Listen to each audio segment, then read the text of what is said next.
Mona Lisa প্রিয়ঙ্কদা সকলকেই ধরিয়ে দিল পুলিশের হাতে পারুল। হ্যাঁ বন্ধুরা, এমনটাই দেখা যাবে। বিস্তারিত জানতে ভিডিওটিতে লাইক দিয়ে চ্যানেলটি সাবস্ক্রাইব করে দেখতে থাকুন। গল্পের শুরুতে দেখা যাবে রায়ানের বর্দাকে যখন পাঠায় যে সেই ক্যামেরার ফুটেজটা নেওয়ার জন্য, সে তো তখন সেটা নিয়ে নেয়, কিন্তু এদিকে প্রিয়ঙ্বদা পুলিশের হাতে তুলে দেয়। আর তখন সেই লোকগুলো বলতে থাকে যে ওনাকে নিয়ে চলুন, এই বলে নিয়ে চলে যায়। আর অন্যদিকে দেখা যাবে রায়ান তো তার বর্দার কথা ভেবেই খুব চিন্তায় পড়ে যায়। আর তখন পারুল বলতে থাকে যে আরে বাবা, তুই এরকম ভাবে চিন্তা করছিস কেন? তুই চুপ থাক, তুই একটু শান্ত হো। আর তখন বলতে থাকে আমি তো বলছি, আমি তো বৌদিকে পাঠিয়েছি ওর পেছনে। আর তখনই দেখা যাবে যে পারুলের ফোনটা বাজতে থাকে। পারুল তখন ফোনটা রিসিভ করে আর বলে বৌদি কি হয়েছে? তখন বলে সর্বনাশ হয়েছে পারুল, মৈনাক তো ধরা পড়ে গিয়েছে। তখন বলে কি হয়েছে কি? এরপর বলে পুলিশ এসেছে, পুলিশ এসে মৈনাককে ধরে নিয়ে গিয়েছে। তখন এদিকে মল্লার বলে হোয়াট, কি বলছে কি? মৈনাক তো খুব বিপদে আছে। এরপর এরপর কোন থানায় নিয়ে গিয়েছে সেটাও বলতে থাকে। আর তখন এদিকে বৌমনি বলতে থাকে যে তোমার বড়দাকে বাঁচাও প্লিজ। এরপর বলে তুমি টেনশন করো না, তুমি বাড়িতে চলে আসো, আমি দেখছি, আমি ঠিক বাঁচাবো। তখন বলে আচ্ছা ঠিক আছে, এই বলে ফোনটা রেখে দেয়। এদিকে তো রায়ান তখন খুব টেনশন করতে থাকে আর বলতে থাকে যে পারুল দেখলি তো, এবার বড়দাকে পুলিশে দিয়েছে।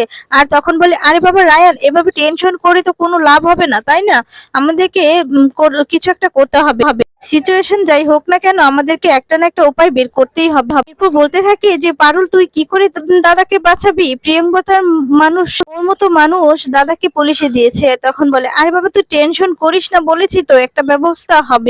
এরপর রায়ান বলতে থাকে সবকিছু আমার জন্য, সবকিছু আমার জন্যই হলো। অন্যদিকে দেখা যাবে যে রায়ানের দাদা বলতে থাকে ধুর বাবা, ধরা পড়ে গেলাম, আমার তো এদিকে খিদেও পেয়েছে। আর তখন খাবারের জন্য ছটফট করতে থাকে আর বলতে থাকে কাউকে যে খাবার দেওয়ার জন্য। তখন বলে এখন আমি কি খাবো? এরপরে দেখা যাবে সেখানে রায়ান আর পারুল ছদ্মবেশে চলে এসেছে। আর তখনই রায়ানকে পারুলকে দেখে অবাক হয়ে যায়, বলতে থাকে কি ব্যাপার, আপনারা কারা? এদিকে তখন পুলিশ অফিসার বলছে আপনাদের হাতে 5 মিনিট সময় আছে, আপনারা 5 মিনিট এখানে থাকতে পারবেন, এই বলে চলে যায়।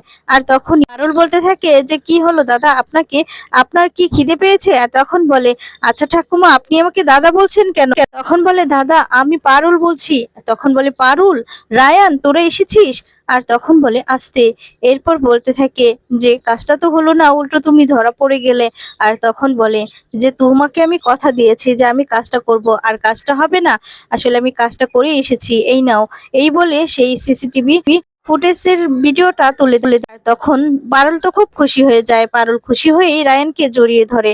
আর তখন বলতে থাকে যে এবার তাহলে তুমি দাদা চিন্তা করো না, তোমাকে এটা দেখিয়ে ব্ল্যাকমেল করেই তোমাকে এখান থেকে ছাড়িয়ে নিয়ে যাব। আর তখন দেখা যায় মৈনাক খুশি হয়ে যায়। এরপর পারুল আর রায়ান সেখান থেকে চলে যায়। মৈনাক তখন বলতে থাকে আমি আমার বোনকে কথা দিয়েছি আর আমি সেই কাজটা করব না, সেটা তো হতে পারে না, তাই না? তখন তো পারুল খুব খুশি হয়ে যায় আর বলতে থাকে দাদা তুমি চিন্তা করো না, তোমাকে ছাড়িয়ে নিয়ে যাবই।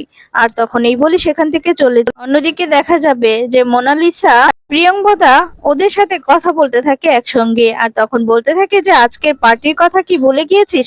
এরপর বলে যে না, আমি পার্টির কথা বলিনি, আমি আমি যাব। এরপর বলতে থাকে যে আজকে তো খুব মজা হবে, প্রিয়ঙ্বদা বলতে থাকে। আর তখন বলে ঠিক বলেছিস, ওই নিচু পদের মানুষগুলো মানে মেয়েগুলো খুব ঝাড়া দিয়ে উঠেছে, ওদেরকে উচিত শিক্ষা দিতে হবে। আর তখন আরেকজন বলতে থাকে ও এই জন্যই তোর মুডটা খারাপ, তাই না মোনালি? আচ্ছা সেদিন নাকি শুনলাম ওই যে রায়ান নামে ছেলেটা এসেছিল আর সেই ক্লাবে নাকি ঝামেলা হয়েছিল। তখন বলতে থাকে যে কয়েকজন নাকি তোকে, আর তখন বলে না না তেমন কিছু না। এরপর দেখা যায় এদিকে প্রিয়ঙ্বদা বলতে থাকে যে যে, এই শোন, স্যানির মোডটা না একটু অফ লাগছিল, আর ওর কিছু কি হয়েছে, তোরা কি জানিস কিছু? আর তখন বলে না না, জানি না, আমার মনে হয় যে ও কিছু একটা খেয়েছে হয়তোবা। আর তখন বলতে থাকে আচ্ছা শোন না, আমি এখন রাখছি, তোদের সাথে বিকালে তাহলে দেখা হচ্ছে, এই বলে ফোনটা রেখে দেয়। এরপর দেখা যাবে ফোনটা রেখে দিতেই প্রিয়ঙ্বদাকে ফোন করে পারুল। পারুল ফোন করে বলতে থাকে যে হ্যালো, গুড মর্নিং ম্যাডাম। আর তখন বলে যে কে বলছেন? এরপর বলে আপনি তো খেটে খাওয়া গরিব দুঃখী সমাজের গরিব দুঃখীদের পাশে দাঁড়ান, তার জন্য তো আপনি পুরস্কারও পেয়েছেন, তাই না? গোটা সমাজে আপনার এত নাম, মানে যশ খ্যাতি, মিডিয়াতেও অনেক নাম। এখন সেই মিডিয়ার লোক যদি জানতে পারে যে আপনার বাড়িতে যে কাজ করে তার সাথে আপনি খারাপ ব্যবহার করেন, দুর্ব্যবহার করেন, ঠিক কি কি করেন সেটা যদি জানে, আপনার ক্লাসটা কি থাকবে? আর আপনি যে সেই কাজের মানুষটাকে চা ছুঁড়ে মারেন, মারধর করেন, সেটা যদি জানতে পারে আপনার কি কি হবে বুঝতে পারছেন? আর তখন বলে প্রিয়ঙ্বদা যে এই কে আপনি, কি বলছেন আপনি? হ্যাঁ আমি কিচ্ছু করিনি, মিথ্যা কথা এই সমস্ত। তখনই দেখা যাবে কাজের মেয়েটাকে বলছে বানি তুমি এই সমস্ত বলছো। আর তখন বলে ওকে ধমকিয়ে কোনো লাভ হবে না, ও কিচ্ছু করেনি, ও কিছু জানে না, আপনি যার উপর চোটপাট করছেন তার কোনো এখানে ভূমিকা নেই। আর তখন বলতে থাকে যে আপনি ওর উপর চোটপাট করে আর বিপদ বাড়াবেন না। তখন বানি সেখান থেকে চলে যায়। এরপর বলতে থাকে যে আপনার বাড়ির চার দেয়ালের মধ্যে আপনি যা যা করেন সমস্ত কিছুর ভিডিও কিন্তু আমার কাছে রয়েছে। আর তখন অবাক হয়ে যায়। এরপর বলতে থাকে হতেই পারে না, আপনি যা বলছেন সব মিথ্যে বলছেন। আর তখন এদিকে সবাই হাসতে থাকে। এরপর বলে আপনি আমাকে ব্ল্যাকমেল করছেন তাই না, যা বলছেন সব মিথ্যে বলছেন। আর তখন দেখা যাবে পারুল বলতে থাকে যে আচ্ছা বেশ, আপনার আপনার ফোনে আমি একটা ওয়ান টাইম ভিডিও পাঠিয়েছি, ভিডিওর ক্লিপ পাঠিয়েছি, আপনি দেখে নিন।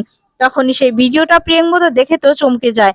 আর সেখানে দেখতে পায় যে বাণীর উপর যতটা অত্যাচার করেছিল, যতটা মারধর করেছিল সমস্ত ভিডিও। আর তখন বলতে থাকি কি চান আপনি, কি চান? আর তখন বলতে থাকে এই তো আপনি লাইনে এসেছেন এবার। এরপর বলতে থাকে এবার আমার সাথে আপনার দুটো ডিল করতে হবে। আর তখন বলে কি ডিল করতে হবে? এরপর বলে আপনার না ছোট্ট ছোট্ট একটা আমার সাথে ডিল করতে হবে। আর তখন বলতে থাকে যে আপনার আপনার তো অনেক নাম যশ অনেক কিছু আছে তাই না? তখন বলে কি কি মানে দুটো শর্ত মানতে হবে। এরপর বলে নাম্বার ওয়ান, সেটা হচ্ছে আপনি আজকে যাকে পুলিশে দিয়েছেন তাকে ছাড়িয়ে আনতে হবে। আর নাম্বার টু, সেটা হচ্ছে আপনার বন্ধুদের সাথে যে আজকে ক্লাবে যাবেন, মিট করবেন, সেখানে যা যা হবে সমস্তটা ভিডিও রেকর্ড করতে হবে আর সেই ক্লিপটা আমাকে পাঠাতে হবে। আর তখন তো অবাক হয়ে যায়, ভয় পেয়ে যায়। এরপর বলতে থাকে যে কি বলছোটা কি, এটা করলে তো আমার বন্ধু বান্ধবের সমস্ত কিছু ফাঁস হয়ে যাবে তাই না, সেটা আমি করতে পারি না। এরপর বলে আচ্ছা বেশ, তাহলে আপনার আপনার বন্ধু বান্ধবকে বাঁচানোর জন্য আপনি যদি নিজের সম্মান মান সম্মান যদি ধুলোয় মিশিয়ে দিতে চান তাহলে বেশ ঠিক আছে। আর তখন বলে না না না, দাঁড়ান দাঁড়ান আমি রাজি। তখনই রাজি হয়ে যায় প্রিয়ঙ্বদা। এরপর দেখা যাবে যে এদিকে ছেড়ে দেয় মৈনাককে, মৈনাক তো বাড়ি চলে আসে। এদিকে তখন বৌমনি খুব খুশি হয়ে যায় আর বলতে থাকে যে পারুল তুমি আজকে যা দেখালে, মানে এই যে মুম্বাইয়ের মধ্যে এত বড় বড় লোকদের সাথে তুমি এমন ভাবে ফাইট করেছো না, তুমি একদম দেখিয়ে দিয়েছি। সত্যি আমি ভাবতে পারিনি যে মৈনাক এত তাড়াতাড়ি ছাড়া পেয়ে যাবে। তখন মৈনাক বলতে থাকে কার বোন সেটা তো দেখতে হবে। অন্যদিকে দেখা যাবে যে ক্লাবে সবাই তো একসঙ্গে চলে আসে, মানে তাদের যেখানে মিট করার কথা ছিল। আর সবাই তখন দেখা যায় যে নেশাপান করতে থাকে আর সবাই হই হুল্লোড় করে নাচতে থাকে। এরপর এদিকে সবটাই ভিডিও করতে থাকে প্রিয়ঙ্বদা। প্রিয়ঙ্বদাকেও সাথে করে নাচে। প্রিয়ঙ্বদা আবার চলে যায়। এরপর বসে খেতে থাকে আর সবটা ভিডিও করতে থাকে, কারণ তার মাথায় আছে যে ভিডিওটা তো তাকে করতেই হবে, নয়তো সে তো নিজেই ফেঁসে যাবে, তার জন্য ভিডিও করছে। অন্যদিকে সেই মোনালিসার সেই বয়ফ্রেন্ড দেখা যায় পারুলকে ফোন করেছে, পারুলকে মুরগি বানাবে এর জন্য। আর বলছে যে তুমি কি করছো ডার্লিং বাড়িতে? এরপর পারুল বলছে এই তো আমি রেডি হচ্ছি। আর তখন বলছে তোমার কি মনে আছে কোন রেস্টুরেন্টে আসতে হবে? আর তখন বলে না না আমার মনে আছে, আমি আসতে পারবো। এরপর বলে ঠিক আছে, তুমি এখনো বাড়িতে বসে থাকলে চলবে, তাড়াতাড়ি আসো না। আর তখন বলে এক্ষুনি আসছি, রেডি হচ্ছি আর আসছি। এই বলে ফোনটা রেখে দেয়। আর সকলেই মিলে হাসতে থাকে। আর তারপরেই দেখা যাবে বলতে থাকে যে মুরগি বানাবো আজকে, খুব মজা হবে তাই না রে? আর তখন এই বলে হাসতে থাকে সকলেই। এরপর এদিকে এদিকে রায়ান তো কিছুতেই সহ্য করতে পারে না, রায়ানের সাথে ঘটনাটা যা ঘটেছে সেটা মনে করতে থাকে, আর খুব কষ্ট পেতে থাকে। তখন পারুল বলতে থাকে কি হয়েছে রায়ান, তুই এমন করছিস কেন? তখন বলে যে আমি সহ্য করতে পারছি না, তোর ভাবতে পারছিস না যে সেখানে কি ঘটে। আর তখন বলে আমার সাথে হয়েছে আমি তাই বুঝতে পারছি। পারুল যদি এরকমটা করতে গিয়ে আমাদের বেবির কোনো ক্ষতি হয়ে যায়, তোর কোনো ক্ষতি হয়ে যায়, সেটা আমি সহ্য করতে পারবো না। আমার জন্য তোদের ক্ষতি হবে সেটা আমি কিছুতেই সহ্য করতে পারবো না। তখন পারুলকে রায়ান বোঝায়, মানে রায়ানকে পারুল বোঝায় আর বলে কিচ্ছু হবে না, তুই এমন করিস না, কিচ্ছু হবে না, বলছি তো কিচ্ছু হবে না। তখন বলে যদি একটা কিছু হয়ে যায় আমি সহ্য করতে পারবো না রে, সেটা আমি মেনে নিতে পারবো না। আর তখন রায়ানকে সকলেই মিলে বোঝায় আর বলতে থাকে যে এরকমটা এরকমটা তুমি করো না, আমাদের পারুল সবটা সামলে নিব। এরপর যখন ক্লাবে যায় তারপর দেখা যাবে যে পারুলের সাথে অসভ্যতামি করতে থাকে। আর তখন পারুল কিছুতেই সহ্য করে না সেটা। এরপর বলতে থাকে যে এবার আমার আসল রূপটা দেখাতেই হবে। এই বলে তো তখন ওদেরকে উচিত শিক্ষা দেয়। আর সমস্ত ভিডিও রেকর্ডটাও দেখা যায় পারুলের হাতে প্রিয়ঙ্বদা তুলে দিয়েছে, কারণ প্রিয়ঙ্বদা তো জানতো না যে এটাই হচ্ছে সেই পারুল। তো বন্ধুরা আজকের ভিডিওটি তোমাদের কেমন কমেন্টস করে জানিয়ে দাও। পরবর্তী আপডেট পেতে চ্যানেলটি সাবস্ক্রাইব করো। ধন্যবাদ।